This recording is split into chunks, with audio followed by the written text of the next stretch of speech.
Pada 16 November 2025, terjadi peristiwa di Kuil, Thailand. Polisi menemukan lebih dari 300 jenazah bayi. Setelah penyelidikan, ditemukan lebih dari 1.600 jenazah bayi membusuk. Bayi-bayi ini dibuang dalam kantong plastik. Beberapa belum berkembang, yang lain hampir lahir. Pemandangan ini sangat mengerikan. Lebih mengejutkan lagi, ibu dari bayi-bayi ini adalah penyebab utama. Di Thailand, aborsi ilegal. Wanita yang hamil di luar rencana mencari bantuan dari klinik bawah tanah. Kondisi klinik ini sangat buruk. Peralatan medisnya sederhana dan tidak ada anestesi. Selama operasi, wanita-wanita ini menahan rasa sakit yang tak terbayangkan. Mereka tidak berani bersuara. Untuk mengurangi rasa sakit, dokter cepat mengeluarkan janin. Lalu, janin dimasukkan ke kantong plastik dan dibuang di kamar mandi. Jika sudah banyak, dokter membungkus mayat bayi dan menyerahkannya ke pengelola kuil. Pengelola membakar janin-janin itu. Namun, setelah beberapa kali transaksi, terjadi hal aneh. Terjadi kejadian aneh. Saat pembakaran, api yang panas tiba-tiba padam. Dia tidak bisa menyalakannya kembali. Seolah-olah ada kekuatan gaib yang menghalangi. Akhirnya, pengelola kuil mengambil jenazah yang belum terbakar. Dia menyimpannya sementara di ruang jenazah. Sejak itu, kuil mulai mengalami kejadian aneh. Salah satu yang paling serius adalah dokter hitam. Saat operasi, dokter berusaha keras. Dia memasukkan tangannya, tetap tidak bisa mengeluarkan janin. Tindakan kasar ini menyebabkan pendarahan. Dokter ketakutan dan melarikan diri. Polisi baru menemukan tragedi ini beberapa hari kemudian. Reporter Ah Wei mendengar kabar ini dan datang. Saat dia mengarahkan kamera ke gadis itu, Ah Wei tiba-tiba. Ah Wei sangat ketakutan. Orang lain tidak menyadari. Dia pikir dia salah lihat. Saat pergi, dia kembali bertemu mayat gadis itu. Kali ini, bukan hanya Ah Wei yang ketakutan. Rekan-rekannya juga terkejut. Malam itu, Ah Wei pulang dengan istri dan anaknya. Putrinya berdiri diam menatap pintu masuk kompleks. Ah Wei dan istrinya mengikuti pandangan putri mereka. Tidak ada siapapun di sana. Mereka mengira putrinya salah lihat. Mereka lalu pulang. Keesokan harinya, putrinya menunjuk ke pinggir jalan. Dia bilang melihat adiknya. Dia minta orang tuanya mengejar. Ada seseorang dengan kereta bayi. Istrinya berpikir putrinya ingin adik. Dia tidak terlalu memikirkannya. Putrinya membeli camilan di pinggir jalan. Putrinya seperti dipanggil sesuatu. Dia berjalan ke jalan yang gelap. Sang istri menyadari putrinya sudah masuk kuil. Ia mengejar. Ia masuk ruang jenazah kuil. Tempat itu menyeramkan. Putrinya tidak terlihat. Ia mencari dengan panik. Tiba-tiba mendengar suara di belakang. Kunci lemari jenazah terbuka sendiri. Pintu loker nomor 9 terbuka perlahan. Istri ketakutan dan jatuh terduduk. Seekor anjing besar muncul membawa bayi di mulutnya. Istri hampir lari tapi melihat putrinya. Dia segera menggendong anaknya dan melarikan diri. Sejak malam itu, perilaku putrinya semakin aneh. Meskipun kamar kosong, mulutnya terus berbicara. Istri penasaran dan bertanya, "Dia bicara dengan siapa?" Putrinya menunjuk tas sekolah. Dia bilang, adiknya dibawa pulang. Ibunya membuka tas. Dia menahan ketakutan. Ah Wei segera datang saat mendengar suara itu. Saat dia membuka tas, hanya ada boneka biasa. Putrinya mengatakan boneka itu dia bawa dari kuil. Ah Wei merasa boneka itu aneh. Besoknya, dia mengembalikan boneka itu ke kuil. Saat memasuki kuil, suasananya semakin menyeramkan. Lemari mayat biru di sana membuatnya takut. Dia mengambil beberapa foto. Saat di mobil, Ah Wei melihat bayangan putih di setiap foto. Seperti ada yang melintas. Ia bingung dan minta bantuan temannya.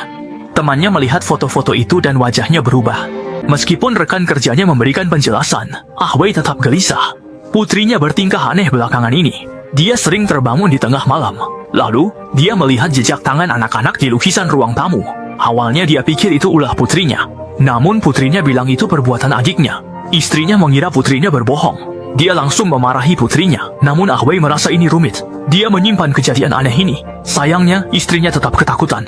Malam itu, putrinya seharusnya mengerjakan PR. Namun dia tertarik oleh sesuatu. Dia diam-diam pergi ke taman.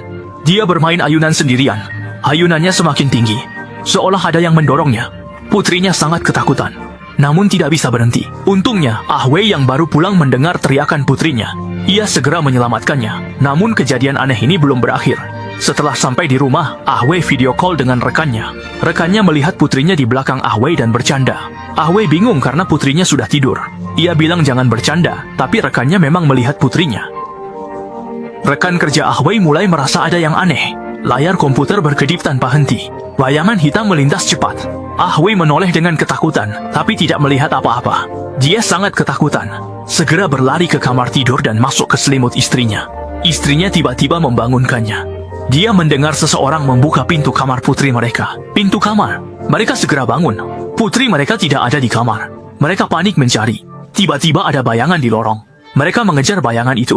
Akhirnya menemukan putri mereka di koridor. Mereka masih ada di sana? Bisakah kamu mendengar aku berbicara? Setelah mengalami berbagai kejadian aneh, Ah Wei tidak bisa tenang lagi. Dia memutuskan untuk menyelidiki.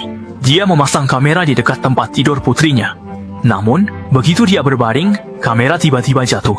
Ah Wei bangun dan menegakkannya kembali. Beberapa detik kemudian, kamera jatuh lagi. Dia menegakkannya sekali lagi bersama istrinya. Mereka memperhatikan layar kamera. Setelah yakin kamera stabil, mereka tidur. Namun, pagi harinya, kamera jatuh lagi. Yang mengerikan, rekaman menunjukkan putri mereka merangkak sepanjang malam.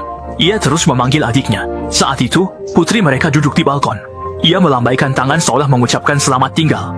Melihat ini, pasangan itu sangat marah, mulai memarahi putrinya. Mereka bilang dia tidak punya adik. Putrinya merasa sedih. Mengapa kamu tidak membantuku menyapa? Bagaimana bisa kamu tidak tahu aku membutuhkannya? Mendengar kata-kata putri mereka, mereka sangat ketakutan. Awalnya mereka pikir putri mereka hanya kesepian. Namun ternyata tidak sesederhana itu. Di sisi lain, Dr. He juga mengalami kejadian menakutkan. Setelah operasi, dia mendengar suara bayi menangis. Pintu dan jendela tertutup sendiri. Lalu, kekuatan tak terlihat menekannya ke meja operasi. Tangannya tak terkendali. Ia mengambil gunting dan menusuk tubuhnya. Untungnya rasa sakit membuatnya sadar. Ia berhasil melarikan diri, tapi kekuatan itu terus mengejarnya. Saat melarikan diri, Dr. He melihat sosok yang mengejarnya. Ternyata itu sekelompok bayi. Dr. He segera memahami semuanya dan berteriak keras. Bagaimana kamu bisa ada di sini? Aku takut jika aku pergi, aku ingin kamu membawa orang tuaku pulang. Kata-kata ini seolah-olah diakui oleh bayi hantu itu, dan serangannya langsung berhenti, lalu pergi mencari ibunya untuk membalas dendam. Sementara itu, Ah Wei sedang membersihkan kamera di rumah, tiba-tiba putrinya berkata, "Baiklah Mama." Belum selesai dia pulih dari keterkejutannya, istrinya tiba-tiba mulai menangis keras, seolah-olah dikendalikan oleh sesuatu. Ah Wei segera mendekat untuk memeriksa, tetapi istrinya mendorongnya dengan keras hingga jatuh ke tanah, kemudian dia kehilangan kesadaran. Ketika dia membuka mata lagi, dia menemukan bahwa istri dan putrinya sudah menghilang. Melihat boneka berserakan di lantai, ia merasa tidak enak. Dia menduga mereka pergi ke kuil. Dia segera mengendarai mobil ke sana. Yang mengejutkannya, boneka itu sudah tiba di kuil. Ah Wei mencari istri dan putrinya di kuil. Pintu lemari tiba-tiba terbuka. Mayat-mayat berguling keluar. Ah Wei ketakutan sampai mengompol. Dia mendengar suara istrinya dari dalam lemari jenazah. Darah segar merembes dari celah pintu. Ah Wei tidak peduli lagi. Dia mencari cara untuk membuka kunci. Dia melihat istrinya dipegang sesuatu di dalam. Tertangkap, untung kekuatannya kecil. Setelah tarik-menarik, Ah Wei menyelamatkan istrinya. Dia juga menggendong putrinya. Namun, putrinya menangis dan berkata, Aku ingin adik perempuan. "Bagaimana bisa ada adik laki-laki? Karena aku juga punya kakak laki-laki." Mendengar itu, Ah Wei merasakan firasat buruk. Dia menoleh ke belakang dan melihat istrinya memeluk erat putri mereka. Jadi siapa yang ada di pelukannya sekarang? Dia berbalik dan terkejut melihat bayi berlumuran darah. Ah Wei tersadar dan akhirnya mengerti maksud putrinya. Namun semuanya sudah terlambat. Ah Wei tersandung dan jatuh ke kolam di belakangnya. Muncul dari permukaan air, melilit tubuhnya. Mereka berusaha keras menenggelamkannya ke dalam air. Dalam keadaan setengah sadar, Ah Wei teringat kesalahannya. Dia mengkhianati keluarganya. Dia berselingkuh dengan rekan kerja wanita. Dia membuatnya hamil. Namun, dia tidak ingin bertanggung jawab. Dia menyuruh rekan kerjanya menggugurkan kandungan di klinik ilegal. Ibu, termasuk Ah Wei dan rekan kerjanya.